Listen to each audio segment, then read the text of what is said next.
Yo, what's good? It's your boy Dot from Dot Me Now Coaching and Entertainment. For coaching, my links are down below. In today's video, we are going to be talking about a few things. The first thing is overcoming your negative self talk, and then I have something else after that. But I kind of just want to hop right into this overcoming negative self talk thing. So, real quick, if you haven't already, like the video. Also, try to hype it up if that's an option somewhere near the comment section. Usually, if you're on mobile device, kind of just swipe right on the comment section and see if it pops up. It's a new YouTube feature. Also subscribe if you're new. I don't know if I already said that. And yeah, let's get right into this video. You feel me? Alright. So when it comes to negative self-talk, right?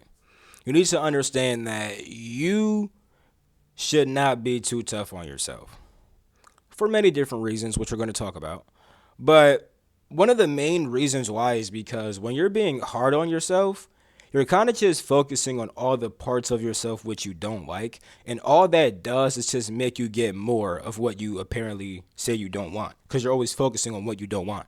So that's like me saying that I hate how spiders look, but I'm always looking at spiders. Like, just stop looking at spiders. If you hate yourself, stop looking at the parts of yourself that you hate. Now, I'm not saying ignore those parts. What I'm saying is, right, when you act in a way that you don't like, you should acknowledge that, oh, I don't like this. Then once you notice that, you make the effort to just change to be the more positive person. What most people do is that they induce suffering. See, all suffering is mental. Like when you go through pain, yes, you feel the pain, right? But when you start going like, ow, oh my God, I hate that. Now you're just suffering because you're dwelling on the pain. So when it comes to you doing things or you experiencing things or just whatever, when it comes to you doing things or being a certain way that you don't like and stuff like that, you shouldn't start hating on yourself because now you're just suffering. It's like you saw something you didn't like to say, oh my God, I hate that shit, I'm so horrible. No, what you should do is say, oops, I did that, didn't want to do that, let me do this instead. That's simple. What most people do is that they criticize though, and then they become more critical than they were before. So like getting into something at first, you may not have been as critical, but over time you become more and more critical of yourself, mainly because you kept on observing what you didn't want and you just focused on all the parts of yourself which you didn't like, and because of that, you just lived from those parts more and more instead of making actual change.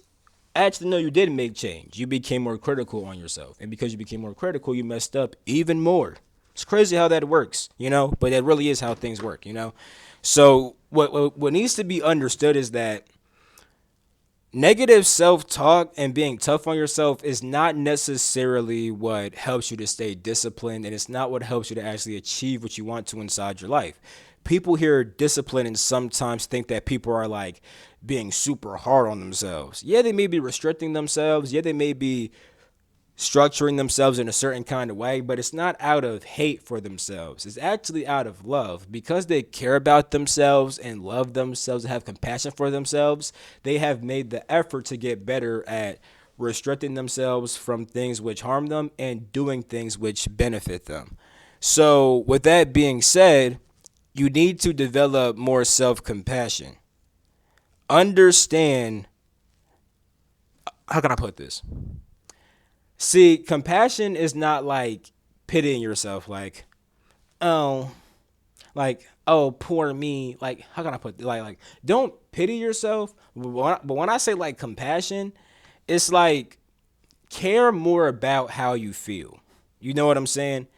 Care, because that's what compassion truly is. Caring about how other people feel, caring about how other people feel, and caring about how you feel. When you pity yourself, it's just feeling bad for yourself. You don't want to feel bad for yourself because that just brings on more negative thoughts. You know what I'm saying? You want to actually just care about your feelings. And if you care about your feelings, you probably realize that you don't want to feel bad. So self-pity, feeling bad for yourself, is not what you want to feel because you care about yourself. So what you really want to feel is love. And anytime you do certain things which you didn't want to do, you were likely just being unconscious, which is why you did that thing and realized, oh my God, I can't believe I did that thing, because that thing just snapped your consciousness. Now that you're more conscious again, you're like, dang, I just did that thing. I didn't like that thing. I care about myself. So since I love myself, I'm going to just take the action to do better. I'm not going to be mad at myself. I'm not going to keep on doing this thing. I'm going to remember the love that I have for myself and then act from that place. Because when you do things that you say you don't want to do and stuff like that, you're not acting out of self-love. You might just be acting out of lust, or might be acting out of gluttony, or whatever the heck. You're just trying to chase something which isn't good for you because of like this impulsive desire and stuff like that, and inside those states, you kind of forgot your true self love. But then when you do the action, you realize, oh my God, I forgot my self love. I should love myself again. Now that I love myself again, I'm going to stop doing things which harm me, and I'm going to do more things which benefit me. It could be that simple. And something that really helps is also making a list of things that's going to boost your mood. Because it's not about, once again, feeling bad for yourself, feeling angry. It's about simply just noticing what isn't benefiting you and then making the effort to change yourself because you love yourself and you don't want to keep on harming yourself. It's not because you're such a bad person so you got to do better. It's just saying that, oh, I love myself so I don't want to do things which harm me. You know what I'm saying? So when you feel bad, take note of what helps you boost your mood. This might be listening to music, getting some sunlight, hanging out with friends and family, receipt or giving gifts out to people. Like sometimes people like giving out things if they have the means to, making things for people, drawing in general and stuff like that, making any other forms of art, sharing love with other people.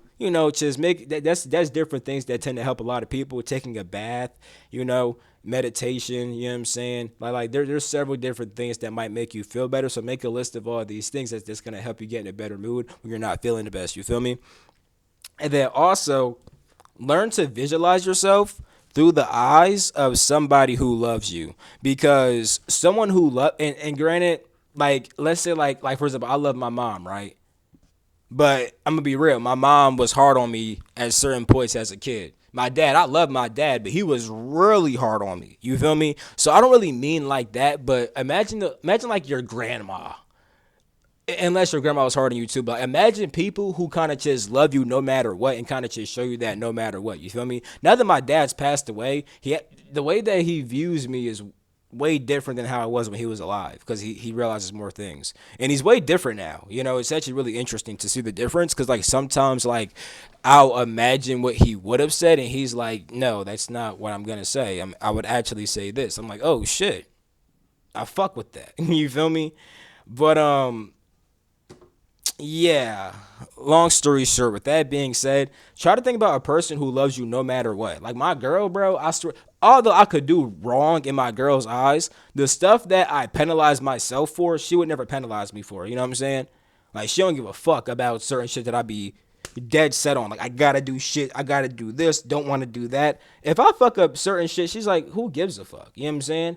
Now, of course, it's like let's say if I were to just be mean to her, right? She'd probably not like that. You know what I'm saying? She probably wouldn't be appreciative of that. But my point is, when it comes to like my own goals, when I don't live up to my perceived potential, she still sees me as the most lit person ever. You know what I'm saying? My grandmother, she's passed away now. You know what I'm saying? But when she was alive, I swear to God, I could do no wrong in her eyes. Like there's no way I did any wrong in her eyes. So I'm saying that because you penalize yourself so much, but people who love you, especially in that way where it's like you could do nothing wrong, they don't really get on you as much as you get on yourself. You know what I'm trying to say? So yeah, keep that in your mind when it comes to negative self-talk. It's not good for you. And these are some things that can help you to overcome the negative self-talk. So I hope this video really served you. Hope you guys understand why negative self-talk isn't helpful, mainly because you just get more of the negative parts of yourself which you don't want to experience. You just manifest more of what you don't want inside yourself because you're always focusing on those parts of yourself instead of just realizing that you did something that you wouldn't want to do. Then you just focus on a new action to do and stuff like that. So I hope you guys understand that concept, and I hope you guys also understand different ways you can actually overcome negative self-talk, especially by having more self-compassion, making a list of ways to boost your mood, and also seeing yourself through the eyes of people who love you and can see you and always see you in the highest light no matter what. And there's mad people who see me like that, and that helps me a lot. I'm still kind of critical. I can't cap. It's just something about me, but I'm nowhere near as critical as I used to be on myself. And yeah, that's helped me a lot in my life. Once I stopped focusing on all the bad stuff about myself, I just grew more of the good stuff, and the bad stuff went away. You feel me? So take that advice. I love you. I'm gonna catch you. Peace the freak out.